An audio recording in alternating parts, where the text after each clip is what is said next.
Finally हम लोग जिस मुद्दे पे आपसे जो सीख लेने के लिए मैं आप तक पहुंचा हूं, क्योंकि बड़े अच्छे से आप समझाते हैं, बड़े अच्छे से ज्ञान, चूँकि आप मिलियंस लोगों के गुरु हैं, तो मैं ये जानना चाहूँगा कि बिहार को आत्मनिर्भर कैसे बनाया जा सके? मैं लगातार छोटे-छोटे उद्योग को रिसर्च करके देता हूँ अपने चैनल के माध्यम से कि कम पूँजी में कैसे आप बड़ा बिज़नेस खड़ा कर सकते हैं। तो इसको आप किस रूप में देखते हैं कि बिहार को या भारत को, पूरे देश की बात की जाए, कैसे आत्मनिर्भर बनाया जा सकता है?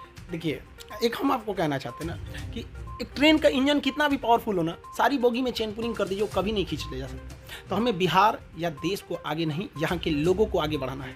इन लोगों के कंधे पे जिम्मेदारी है, ये आगे बढ़ेंगे। तो जब हम बोलते हैं ना बिहार को आगे बढ़ाना, एक दिमाग पे ना या इंडिया को आगे बढ़ाना एक प्रेशर आ जाता है, भाई इतना बड़ा है, बड़ी प्लानिंग करनी पड़ेगी। तो हमें करना है कि इंडिविजुअल इंसान को इंसान ही नहीं रहने देना है।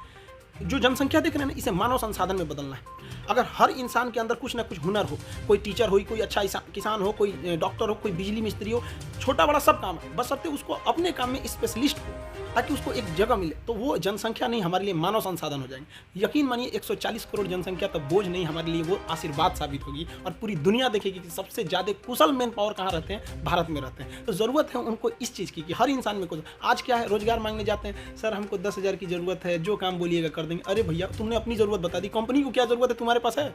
नहीं है। यहाँ पे चाइना ने यही किया ना, उसने कुछ नहीं किया, उसने स्किल्ड कर दिया, हर चीज़ का एक स्पेसिफिक स्किल्ड कर दिया। तो ये ज़रूरत है हर इंसान को व्यक्तिगत रूप से ध्यान देना है, धीरे धीरे हम ही से देश बनता है। मैंने स्पेशली बिहार का नाम इसलिए लिया था कि जब लॉकडाउन में पलायन हो रहा था, मैक्सिमम लोग बिहार के थे। आंशिक रूप से यूपी कह सकते हैं, बंगाल कह सकते हैं, एमपी कह सकते हैं। मैक्सिमम लोग बिहारी थे जो पलायन कर रहे थे, इसलिए मैं बिहार का नाम लिया कि बिहार में ऐसी कोई सुविधा नहीं है, बड़ी-बड़ी फैक्ट्रियाँ नहीं हैं। सरकार इस पे भी मुझे नहीं लगता कि पहल कर रही है बड़ी-बड़ी फैक्ट्रियों पे। इस पे आपने वीडियो भी बनाया था कुछ दिनों पहले ये बिहार में फैक्ट्रियों के ऊपर। तो बिहार को खासकर मैं इसलिए फोकस करता हूँ। बिहारी लोगों से आप क्या कहना चाहेंगे, ऐसे लोगों से? देखिए, फैक्ट्रीज वगैरह के लिए क्या ना, सबसे ज़्यादा स्किल्ड लेबर हमारे बिहार में है। अगर कहीं भी चल जाएँ बड़े-बड़े फैक्ट्री में तो बिहारी मिल जाएँगे। वो बिहार में रह के बिहार के लिए काम कर सकते हैं। तो बिहार के लिए काम कर सकते हैं। एक्चुअली बिहार में कई समस्याएं, एक दो तो नहीं, एक बाढ़ एक अलग समस्या है, नक्सलाइट अलग समस्या, एक लॉ एंड ऑर्डर सबसे भयानक समस्या। कोई बड़ी कंपनी इन्वेस्ट करने जाएगी, उसको लगेगा कि हम सेफ रहें या ना रहें, मतलब उस टाइप का लॉ एंड ऑर्डर, या फिर एक कंपनीज के लिए स्पेसिफिक वो चीज़ें नहीं रहने की वजह से कई सारे रीजन है यहाँ पर, जिस वजह से यहाँ पे फैक्ट्रीज वगैरह नहीं लग पाती हैं। और सबसे बड़ा तो जैसे जब झारखंड अलग हुआ तो उसी समय तो एक संभावना थी, उसको खत्म किया गया। और जब देश आज़ाद हुआ तो एक नियम लाया गया था, वो नियम को आप शुद्ध भाषा में कहिए तो बिहारियों के पीठ पर छुरा मारा गया। फ्रेट इक्विबेरियम रूल था, मतलब बिहार का कोयला कहीं पे भी चला जाए भाड़ा सरकार देती थी। तो कंपनी क्यों आएगी बिहार में? क्योंकि उस समय बिहार झारखंड एक में था। फ्रेट इक्विबेरियम नियम के हिसाब से ज़्यादातर कंपनियां कहाँ शिफ्ट हो गई, जो समुद्र के एरिया थे, जैसे गुजरात, महाराष्ट्र, क्योंकि कोयला पे तो सब्सिडी सेंट्रल गवर्नमेंट दे रही थी। क्यों भाई? अब बताइए, जब सब्सिडी दे रहे हैं तो वहाँ से जो गाड़ियाँ बिहार में आ रही हैं, बन के मैन्युफैक्चरिंग हो रही है, तो उसके ट्रांसपोर्टेशन का भी आप दे दीजिए। गुड्स इक्विबेरियम भी लाइए, जब यहाँ से ले जा रहे हैं कोयला, वहाँ से सामान नहीं, वहाँ पे नहीं।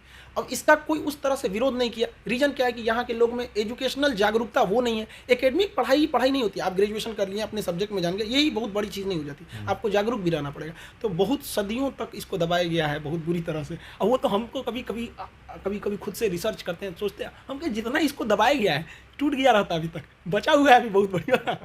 जी, हमने आपका कई लॉकडाउन में 1-2 वीडियोस देखे थे हमने आपके, कि काफ़ी लोगों का आप हेल्प किए इंडस्ट्रीज़ के में, लघु उद्योग में, या फिर वो शादी ब्याह में कैसे कहाँ से सामान वगैरह खरीदे। तो हमने कहा कि काफ़ी अच्छा, ये यूज़फुल है।